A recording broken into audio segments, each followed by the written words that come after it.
Number 1 ଅନ୍ଧ ବୁଝାମଣା। ଏହି ରୂଢ଼ିର ଅର୍ଥ କ'ଣ? ଉତ୍ତର ହେଉଛି ଅପସନ୍ ଡି ଅନ୍ୟାୟ ବିଚାର।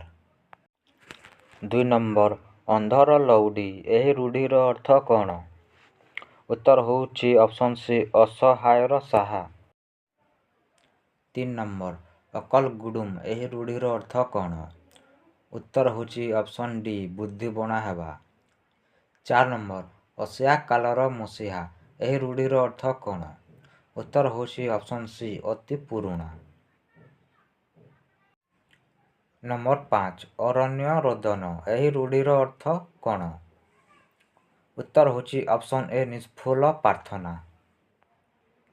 6 ନମ୍ବର ଆଖିକି ପାଇବା। ଏହି ରୂଢ଼ିର ଅର୍ଥ କ'ଣ? ଉତ୍ତର ହେଉଛି ଅପସନ୍ ଏ ପସନ୍ଦ କରିବା। ନମ୍ବର 7 ଏ ଘର ମାଉସୀ ସେ ଘର ପିଉସୀ। ଏହି ରୂଢ଼ିର ଅର୍ଥ କ'ଣ? ଉତ୍ତର ହେଉଛି ଅପସନ୍ ବି ଏ ପଟ ସେ ପଟ ଛିଦ୍ର କହି ଯେ ଭଲେଇ ହୁଏ। ନମ୍ବର 8 ଅହିନକୁଳ ସମ୍ପର୍କ। ଏହି ରୂଢ଼ିର ଅର୍ଥ କ'ଣ?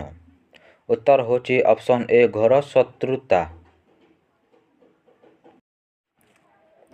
9 ନମ୍ବର ଅଲଣା କଥା। ଏହି ରୂଢ଼ିର ଅର୍ଥ କ'ଣ? ଉତ୍ତର ହେଉଛି ଅପସନ୍ ସି ମୂଲ୍ୟହୀନ କଥା। 10 ନମ୍ବର ଏକ ଘର କିଆ। ଏହି ରୂଢ଼ିର ଅର୍ଥ କ'ଣ? ଉତ୍ତର ହେଉଛି ଅପସନ୍ ସି ସାମାଜିକ ବାସନ। 11 ନମ୍ବର ବୋଝ ଉପରେ ନଲିତା ବିଡ଼ା। ଏହି ରୂଢ଼ିର ଅର୍ଥ କ'ଣ? ଉତ୍ତର ହେଉଛି ଅପସନ୍ ଏ ଦୁଃଖ ଉପରେ ଦୁଃଖ। 12 ନମ୍ବର ବଣ ବିଛୁଆତି। ଏହି ରୂଢ଼ିର ଅର୍ଥ କ'ଣ? ଉତ୍ତର ହେଉଛି ଅପସନ୍ ଡି ଅତି ଦୁଷ୍ଟ। 13 ନମ୍ବର ଝିମିଟି ଖେଳରୁ ମହାଭାରତ। ଏହି ରୂଢ଼ିର ଅର୍ଥ କ'ଣ? ଉତ୍ତର ହେଉଛି ଅପସନ୍ ଏ ସାମାନ୍ୟ ଘଟଣାରୁ ଭୟଙ୍କର ପରିସ୍ଥିତିର ସୂତ୍ରପାତ ହେବା।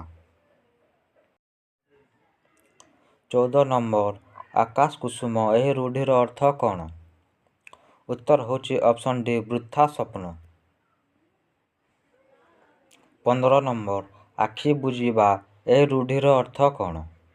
ଉତ୍ତର ହେଉଛି ଅପସନ୍ ଏ ମରିବା। 16 ନମ୍ବର କରଛଡ଼ା। ଏହି ରୂଢ଼ିର ଅର୍ଥ କ'ଣ? ଉତ୍ତର ହେଉଛି ଅପସନ୍ ଡି ଦାୟିତ୍ୱ ନ ନେବା। 17 ନମ୍ବର ହୁଙ୍କା ପିଟା। ଏହି ରୂଢ଼ିର ଅର୍ଥ କ'ଣ? ଉତ୍ତର ହେଉଛି ଅପସନ୍ ଡି କିଛି ନ ବୁଝି ହଠାତ୍ କାମରେ ଲାଗିବା। 18 ନମ୍ବର ନା ପକାଇବା। ଏହି ରୂଢ଼ିର ଅର୍ଥ କ'ଣ? ଉତ୍ତର ହେଉଛି ଅପସନ୍ ବି ଦୁର୍ନାମ ଆଣିବା। 19 ନମ୍ବର ପିଠିରେ ପଡ଼ିବା। ଏହି ରୂଢ଼ିର ଅର୍ଥ କ'ଣ? ଉତ୍ତର ହେଉଛି ଅପସନ୍ ଡି ସାହା ହେବା। 20 ନମ୍ବର ଚାଲିଲା ଶଗଡ଼ରେ ହାତ ଦେବା।